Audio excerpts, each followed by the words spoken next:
राधे राधे बच्चों, आपका स्वागत है हमारे इस चैनल पे। और मैं उम्मीद करता हूँ कि आप मस्त होंगे, स्वस्थ होंगे और अपनी पढ़ाई बेहतर तरीके से कर रहे होंगे। तो आइए आज हम चलते हैं अपनी नेक्स्ट क्लास की ओर और आज हम अपने चैप्टर नंबर फर्स्ट को समाप्त करते हैं। ठीक है, मैंने आपको पिछली क्लास में पढ़ा दिया था कि विकृत गंधिता क्या होती है, पढ़ा दिया था, याद है। उसके बचाने के उपाय को भी आपको बता दिया था मैंने। चलिए अब आज हम लोग आगे पढ़ते हैं इस चैप्टर में दहन के बारे में। दहन क्या है? दहन क्या है, दहन से आप क्या समझते हैं? ठीक है, ये सब के बारे में आपको बोले तो हम लोग क्या कहेंगे, बोलेंगे वैसी रासायनिक अभिक्रिया जिसमें कोई पदार्थ क्या करता है, जिसमें कोई पदार्थ ऑक्सीजन से क्रिया करके, किससे क्रिया करके, ऑक्सीजन से क्रिया करके नहीं, सॉरी बच्चों, ऑक्सीजन से क्रिया करके नहीं बोलेंगे वैसी रासायनिक अभिक्रिया जिसमें कोई पदार्थ ऑक्सीजन के उपस्थिति में जलकर ऊष्मा एवं प्रकाश देता है। ऊष्मा एवं क्या देता है बाबू? प्रकाश देता है। क्या बोलेंगे? ठीक है, वैसी रासायनिक अभिक्रिया जिसमें कोई पदार्थ ऑक्सीजन की उपस्थिति में जलकर, वैसी रासायनिक अभिक्रिया जिसमें कोई पदार्थ ऑक्सीजन की उपस्थिति में जलकर ऊष्मा एवं प्रकाश देता है, उसे हम लोग क्या कहते हैं? दहन कहते हैं। जैसे एग्जाम्पल में हम लोग लिख सकते हैं, हम लोग मोमबत्ती का जलना, मोमबत्ती का जलना। दूसरा हम लोग बोल सकते हैं लकड़ी का जलना। ये सब क्या है? हमारे दहन के उदाहरण है। मोमबत्ती को अगर हम लोग ऑक्सीजन यानी जो हवा है, यहाँ पे अगर हम मोमबत्ती लेके इसको जलाएंगे तो ये जल जाएगा, लेकिन यही हम मोमबत्ती को क्या करते हैं कि जहाँ पे ऑक्सीजन ना हो वहां पे जलाएंगे तो जलेगा नहीं, या लकड़ी हो उसको भी अगर हम लोग क्या करते हैं कि बिना ऑक्सीजन, जहाँ पे ऑक्सीजन ना हो वहां पे जलाते हैं तो ये जलेगा नहीं। यानी जब तक ऑक्सीजन नहीं रहेगा, जब तक आपकी दहन की प्रक्रिया नहीं होगी। इस बात को हमको माइंड में सेट कर लेना है। ठीक है, याद रहेगा? जी सर, याद रहेगा। दहन किसे कहते हैं? उतना में ही एक बात और याद रखिएगा, आपसे बोलेगा दहन पदार्थ किसे कहते हैं? दहन पदार्थ किसे कहते हैं? तो बोलेंगे वैसा पदार्थ। जब आपसे बोले दहन पदार्थ किसे कहते हैं तो हम लोग क्या बोलेंगे वैसा पदार्थ जो क्या करता है, ठीक है, जो जलकर, वैसा पदार्थ जो जलकर ऊष्मा एवं प्रकाश देता है। ऊष्मा एवं क्या देता है? प्रकाश देता है। क्या बोलेंगे? वैसा पदार्थ जो जलकर ऊष्मा एवं प्रकाश देता है उसे हम लोग दहन पदार्थ कहते हैं। क्या कहते हैं? दहन पदार्थ। बोलेंगे वैसा पदार्थ जो जलकर ऊष्मा एवं प्रकाश देता है उसे हम लोग दहन पदार्थ कहते हैं। जैसे अगर हम लिख ले लकड़ी, ये हमारा दहन पदार्थ है जी सर, है। बताइए कोयला दहन पदार्थ है सर। मोमबत्ती दहन पदार्थ है जी। ठीक है, अगर हम बोले मोमबत्ती और बताइए हम बोलते हैं लोहा है, लोहा जलेगा? नहीं सर, लोहा नहीं जलेगा। जलेगा लोहा? नहीं जलेगा। तो जो जलकर ऊष्मा एवं प्रकाश देता है उसी को हम लोग कहते हैं दहन पदार्थ। क्या कहते हैं? दहन पदार्थ कहते हैं। क्लियर? यहाँ तक क्लियर? यहाँ तक किसी को दिक्कत? एनीबॉडी? किसी को नहीं तो जल्दी से अगर स्क्रीनशॉट को लेना चाहते तो ले लीजिए, ले लिए। चलिए, ऐसे आपका इसका नोट्स आपको अपलोड कर दिया जाएगा आपके टेलीग्राम चैनल पे। ठीक है, चलिए हम लोग आगे बढ़ते हैं। आपसे बोलेगा ज्वलन ताप। ज्वलन ताप क्या होता है? ज्वलन ताप क्या बाबू? ज्वलन ताप क्या होता है? ज्वलन ताप का मतलब होता है कि वह न्यूनतम ताप, वह न्यूनतम ताप, क्या बाबू याद रख लीजिएगा, वह न्यूनतम ताप जिस पर कोई पदार्थ जलना प्रारंभ कर दे।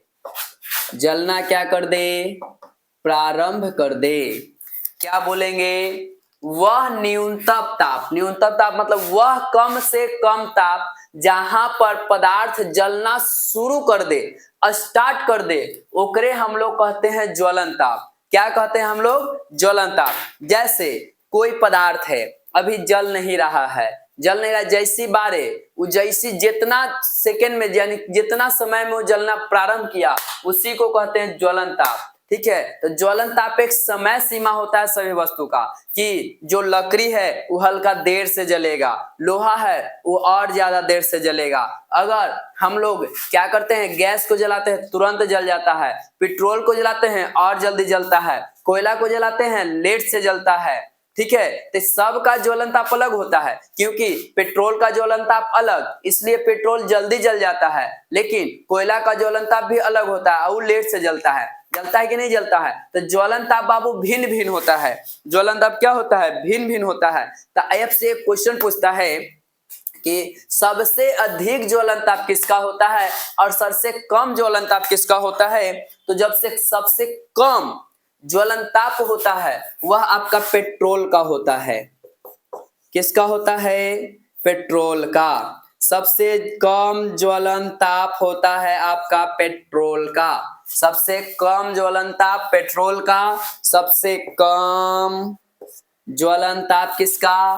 पेट्रोल का। और सबसे अधिक ज्वलन ताप बोलेगा, सबसे अधिक ज्वलन ताप बोलेगा तो सबसे जो अधिक ज्वलन ताप है वह आपका कोयला का है। किसका है? सबसे अधिक ज्वलन ताप कोयला का और सबसे कम ज्वलन ताप पेट्रोल का। अब जो जलेगा उसी का ना ज्वलन ताप निकालिएगा, कि जो नहीं जलेगा उसका ज्वलन ताप निकालिएगा। जो वस्तु जलेगा उसी का ज्वलन ताप निकाल सकते हैं आप। ठीक है, यानी जो दहन पदार्थ है, दहन पदार्थ का। ठीक है, तो जो पदार्थ, जिस पदार्थ का ज्वलन ताप कम होता है वो जल्दी जलता है, और जिसका ज्वलन ताप अधिक होता है वो देर से जलता है।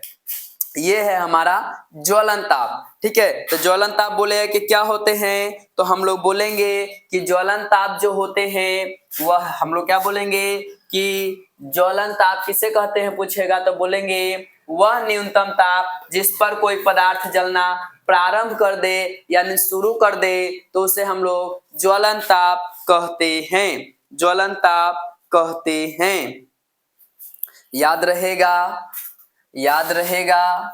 जी सर, याद रहेगा। इसमें कोई दिक्कत नहीं है, तो लाइक सब्सक्राइब एंड शेयर करते रहो। तो चलो बच्चों, अब हम लोग देखते हैं ज्वाला। क्या देखते हैं? ज्वाला।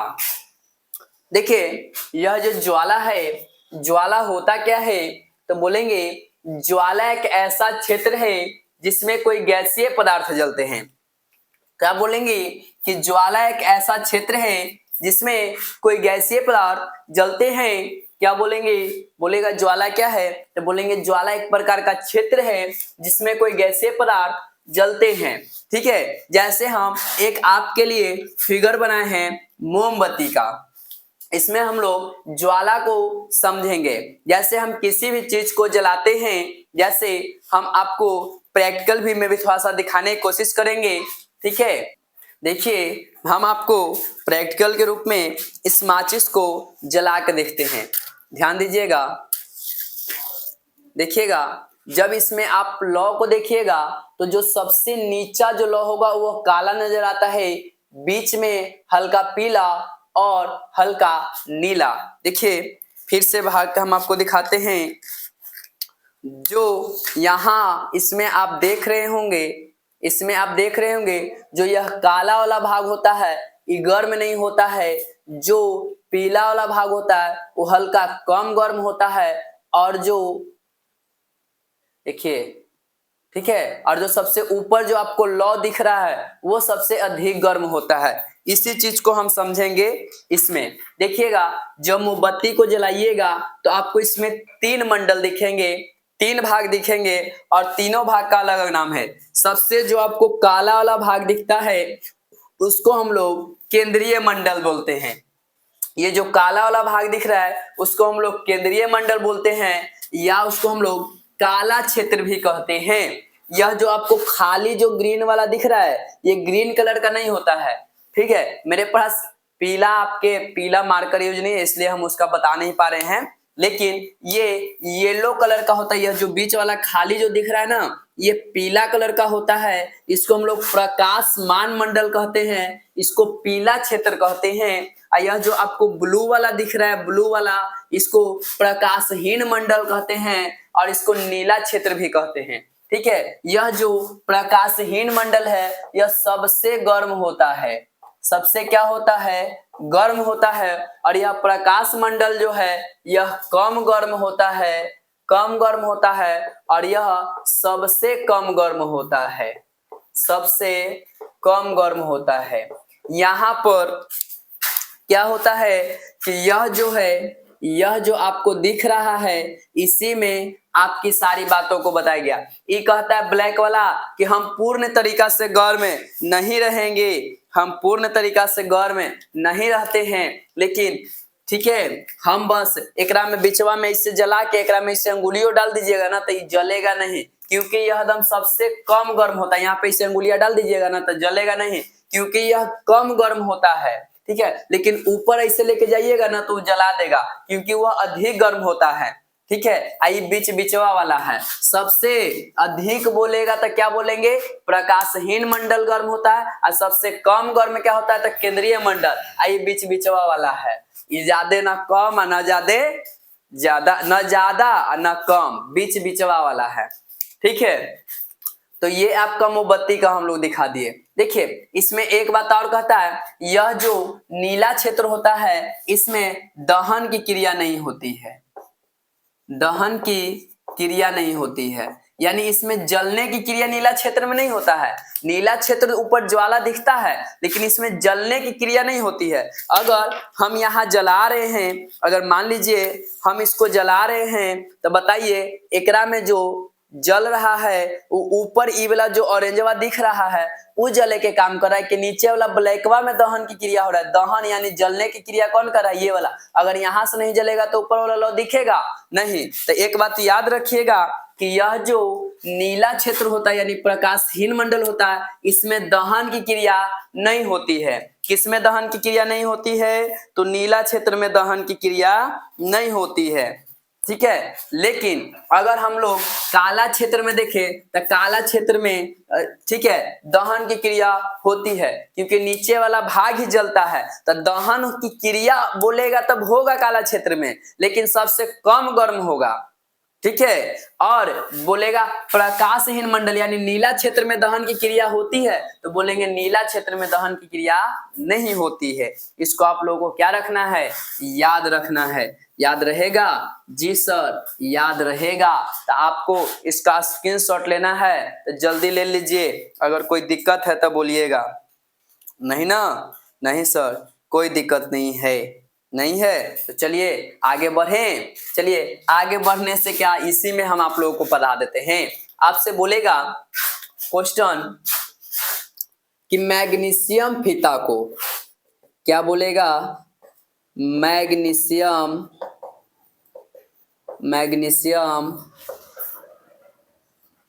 फीता को जलाने से पहले साफ क्यों किया जाता है, साफ क्यों किया जाता है। आपको बोलेगा मैग्नीशियम का एक फीता आता है, फीता, ठीक है, किसका, मैग्नीशियम का। उसको जलाने से पहले साफ क्यों किया जाता है, उसको साफ क्यों करते हैं हम लोग, बताइए। कि डायरेक्ट हम ऐसे लिए अब ऐसे डायरेक्ट मच्छी सब बार के काहे नहीं जला दिए, जलावे से पहले ऐसे रगड़ रगड़ के साफ करल जाता है, काहे। तो सर हमरा तो मालूम है, देखिए क्या है, देखिए जो आपका मैग्नीशियम फीता होता है, मान लीजिए इस प्रकार से यह आपका मैग्नीशियम फीता है, ठीक है। और यह मैग्नीशियम फीता को, यह क्या होता है कि यह एक अधिक क्रियाशील धातु होता है, और जब इसको वायु में रख दिया जाता है, अब हम मैग्नीशियम के लाए अब वैसे रख दिए, अब रख दिए, अभी इतना चोट्टा इतना क्रियाशील होता है कि चोट्टा कहता है ऑक्सीजन के कि तुम आओ हमरा से क्रिया कर लो, तो ये मैग्नीशियम क्या कहता है कि ऑक्सीजन से कहता है कि तुम आओ हमरा से क्रिया करके मैग्नीशियम ऑक्साइड बना दो। तो ऑक्साइड का एकरा पे एगो परत चढ़ जाता है, इसे इसे इसे इसे इसे इसे एकरा पे एगो कोची जम जाता है परत, आई परतवा जम जाता है ना, तो जब माचिसवा बारते रहिएगा तो जलवे नहीं करेगा, माचिस बार के इसको जलाइएगा ना तो जलवे नहीं करेगा। क्यों नहीं जलेगा? क्योंकि मैग्नीशियम तो जल सकता है, लेकिन ओकर ऊपर जो ओकर कवर लग गया ऑक्सीजन के, तो कवरवा ओकरा जले देगा नहीं सर, ये कवरवा लग गया तो ओकरा जले नहीं देगा। तो हम लोग क्या करते हैं कि रेंज मान लेते हैं, रेंज माल आप लोग देखेंगे जंग सरेस बोलते हैं, जंग छोड़ावे वाला इसे सरेस बोलते हैं ना, वो सरेस रेंज माल लेके और लेके और वैसे करके क्या करते हैं कि इसे इसे इसे इसे रगड़ देते हैं, तो रगड़ देते हैं ना तो ओकरा पर जो ऑक्सीजनवा का इसे इसे इसे इसे करके हम रगड़ दिए, तो ओकरा पे जो ऑक्सीजनवा के परतवा है, ऑक्सीजनवा के परतवा जो रहेगा वो क्या हो जाएगा, हट जाएगा। तो ये ऑक्सीजनवा हट जाएगा, बचेगा कुछ खाली मैग्नीशियम बचेगा, तो जो मैग्नीशियम बचेगा फिर ओकरा आराम से लोग माचिसवा बार के जला देता है। तो आपसे पूछेगा कि मैग्नीशियम को फीता को जलाने से पहले साफ क्यों किया जाता है, तो बोलेंगे मैग्नीशियम को फीता को जलाने से पहले साफ इसलिए किया जाता है क्योंकि मैग्नीशियम एक क्रियाशील धातु है जो वायु के उपस्थिति में रखने पर वायु के साथ ऑक्सीजन करके, ठीक है, अपने ऊपर वो ऑक्सीजन का क्या चढ़ा लेता है, परत चढ़ा लेता है, जिसे हटाने के लिए रेंज माल की सहायता से इसे साफ किया जाता है। याद रहेगा, याद रहेगा जी सर, याद रहेगा। यहाँ तक कोनो दिक्कत? बोल बबुआ कौन दिक्कत नहीं ना? जल्दी बोलो, जल्दी बोलो। नहीं नहीं नहीं, तो चले जल्दी से लाइक कमेंट शेयर करते रहो। चलो एगो आओ देख लेते हैं हम, ठीक है, एगो आओ हम लोग देख लेते हैं, ठीक है। क्या देखते हैं? तो बोलता है इसको यहाँ से क्लीन कर देते हैं, ठीक है, इसको अब क्लीन करते हैं। बउआ पारे में बड़ी मेहनत लगता है लेकिन बिगाड़े में मेहनत नहीं लगता है। तो देखो बउआ एकरा से एगो सीख मिला कि अगर कोई काम बनाना है तो काम बनावे में थोड़ा बड़ी मेहनत लगेगा, लेकिन कम्मा बिगाड़े में मेहनत नहीं है। कम्मा तुरंते बिगड़ जाता है, लेकिन कम्मा बनावे में तो हालत खराब हो जाता है सर जी। काम बनावे में हालत खराब और काम बिगाड़े में तो एकदम आसानी है, आसानी है। काम बिगाड़े में आसानी है और काम बनावे में बुआ कितना भारी है। चलो अगला पूछेगा कि कॉपर सल्फेट, कॉपर सल्फेट के विलयन में लोहे की कील डालने पर, लोहे की कील डालने पर वह नीला से हरा क्यों हो जाता है? या बोलेगा कॉपर सल्फेट का हरा, कॉपर सल्फेट का नीला रंग, ठीक है, कॉपर सल्फेट का नीला रंग लोहे की कील डालने पर हरा क्यों हो जाता है। आपको इसको बताना है कि कॉपर सल्फेट के विलयन में जब हम लोग कील डाल देते हैं, कील यानी लोहे की कील डाल देते हैं, तो वह नीला से हरा हो जाता है। क्यों? तो देखिए कॉपर सल्फेट CuSO4 जो है, जब इसमें हम लोहे की कील डालते हैं तो लोहा क्या कहता है कि हम अधिक अब क्रियाशील तत्व हैं, और कॉपर कहता है कि हम तो कमजोर हैं। तो ये कहता है कि देख बुआ बरियार आई निगेटिव यानी लड़की, लड़की हमेशा खोजती है फायदा वाला जो मजबूत रहे। अब ये जाएगा, ये कहेगा देखो हमारा पास बैंक है, पैसा है, रुपया है, गाड़ी है, हमारा पास बंगला है। ये लड़की कहेगी चलो तोरा पास बैंक है, ये है, बंगला है, ये है, रुपया है, ये है, सब कुछ तोरा पास है, ये है, तो तोरे साथ चल देते हैं, चल देते हैं। एकरा कहता है ना तोरा पास खाए के खर्ची, तो तोरा पास खाहू के ना खर्ची है, तो तोरा ही रह कोची करेंगे। ये बेचारा रह जाता है अकेले, ठीक है। तो अकेले तो क्या हुआ, बन गया फेरस सल्फेट। फेरस सल्फेट का रंग होता है हरा, या एकरे बोलता है हल्का भूरा। हल्का कैसा भी बोलता है, भूरा भी बोलता है। तो आपको बोलेगा कि बोलो बउआ, क्यों कॉपर सल्फेट के विलयन में लोहे की कील डालने पर वह नीला क्यों हो जाता है? तो बोलेंगे कॉपर सल्फेट का नीला रंग, कॉपर सल्फेट का नीला रंग हरा इसलिए, कॉपर सल्फेट का नीला रंग फेरस सल्फेट के निर्माण के कारण, फेरस सल्फेट के निर्माण के कारण हरा हो जाता है। क्या बोलेंगे, जल्दी बोलो, जल्दी बोलो फिर से। कॉपर सल्फेट का नीला रंग, कॉपर सल्फेट के नीला रंग फेरस सल्फेट के निर्माण के कारण हरा हो जाता है। बोलेंगे कि नहीं बोलेंगे? जी सर बोलेंगे। तो यह आपका चैप्टर नंबर 1 का लास्ट क्वेश्चन था, और केमिस्ट्री का चैप्टर नंबर 1 आपका क्या हो गया? तो बउआ आपका द एंड हो गया। ठीक है, तो द एंड यानी समाप्त हो गया। अब हम लोग अगले नेक्स्ट क्लास में चैप्टर नंबर 2 स्टार्ट करेंगे, अम्ल भस्म और लवण, और उसको अच्छी तरीका से पढ़ेंगे। तो आज के लिए इतना ही। जय हिंद, जय भारत। मिलते हैं अगले क्लास में।